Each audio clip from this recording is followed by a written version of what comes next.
Assalamualaikum warahmatullahi wabarakatuh. Apa kabarnya anak-anak? Alhamdulillah luar biasa. Allahu Akbar. Yes, oke.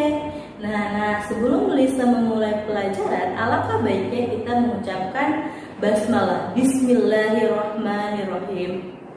Nah, sekarang kita akan membahas mengenai kenampakan alam. Kenampakan alam adalah kenampakan yang ada di lingkungan dan terbentuk oleh alam dengan sendirinya.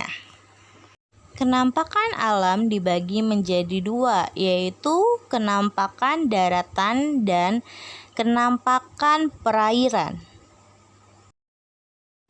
Kenampakan alam daratan. Yang pertama ada dataran rendah, yang kedua dataran tinggi, yang ketiga gunung, yang keempat pegunungan, yang kelima tanjung, dan keenam pantai.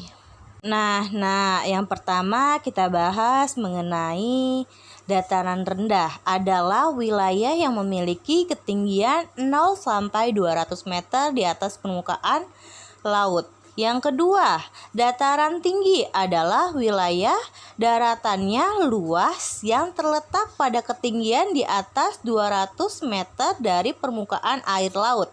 Dataran tinggi disebut juga plato. Yang ketiga, gunung adalah bagian yang menonjol dengan ketinggian puncaknya di atas 600 meter. Yang keempat, pegunungan adalah rangkaian gunung yang sambung menyambung satu sama lain. Yang kelima, tanjung adalah daratan yang menjorok ke laut. Tanjung yang luas disebut semenanjung. Yang keenam, pantai adalah daerah perbatasan antara laut dengan daratan. Setelah kita mempelajari kenampakan alam daratan, sekarang kita akan membahas mengenai kenampakan alam perairan. Yang pertama ada sungai, kedua danau, ketiga teluk, keempat selat, dan kelima laut.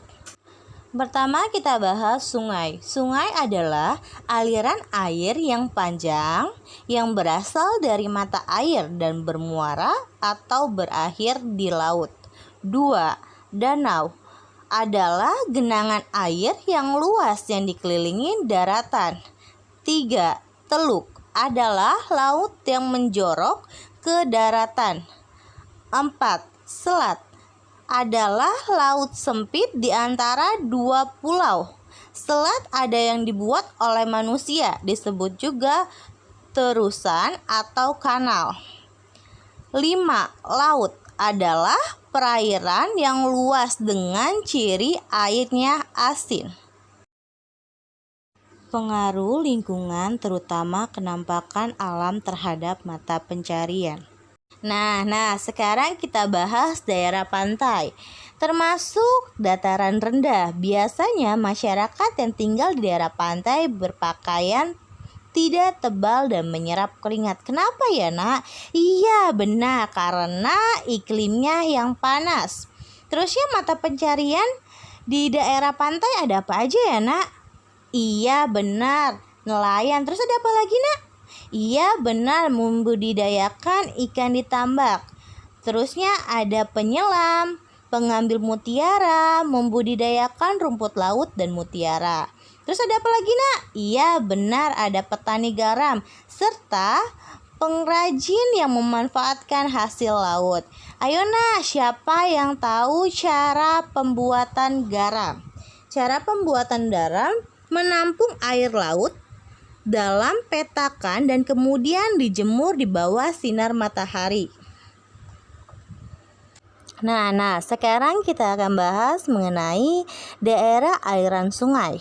Sungai memiliki fungsi penting bagi masyarakat Indonesia, terutama di daerah pedalaman.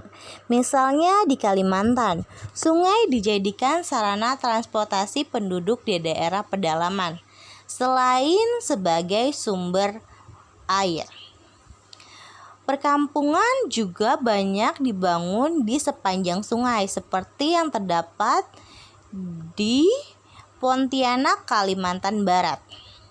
Sungai juga dimanfaatkan sebagai tempat jual beli atau pasar, misalnya di pasar terapung yang ada di Sungai Matapura, Kalimantan Selatan. Masyarakat yang tinggal di daerah aliran sungai juga bermata pencarian nelayan dan membudidayakan ikan. Nah, sekarang kita bahas mengenai daerah dataran rendah. Yang pertama ada daerah pedesaan, kedua daerah perkotaan, yang ketiga daerah pedalaman. Yang kita bahas mengenai daerah pedesaan. Daerah dataran rendah yang landai merupakan lahan yang baik untuk dijadikan lahan pertanian dan perkebunan, terutama tanaman palawija. Kondisi yang demikian semakin didukung oleh iklim Indonesia yang tropis. Lamanya penyinaran sinar matahari, curah hujan yang tinggi, dan tanah yang subur. Oleh karena itu, masyarakat di daerah pedesaan di dataran rendah banyak yang berprofesi sebagai petani. 2. Daerah perkotaan. Masyarakat di perkotaan tidak mengandalkan alam. Mereka lebih mengandalkan keterampilan dan keahliannya. Beberapa profesi masyarakat perkotaan antara lain guru, karyawan, dan pedagang. Ketiga, daerah pedalaman. Di daerah pedalaman yang berhutan lebat, masyarakatnya hidup mengandalkan hasil hutan.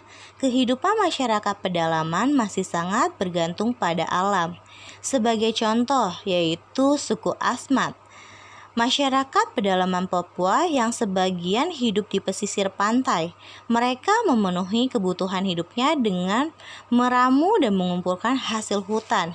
Hidupnya yang berpindah-pindah di sekitar hutan sagu. Mereka juga hidup dengan mencari ikan di sungai. Sebagian suku Asmat yang juga berprofesi sebagai pengrajin atau pengukir kayu. Ukiran suku Asmat terkenal hingga mancanegara.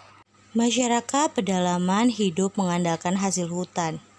Contohnya suku Asmat, yaitu masyarakat pedalaman Papua di pesisir pantai, memenuhi hidupnya dengan meramu dan mengumpulkan hasil hutan, serta mencari ikan di sungai. Sebagian suku Asmat juga berprofesi sebagai pengrajin atau pengukir kayu. Ukiran suku Asmat terkenal hingga mancanegara. Tanah di daerah dataran tinggi subur dan suhunya dingin sehingga cocok dijadikan lahan pertanian dan perkebunan.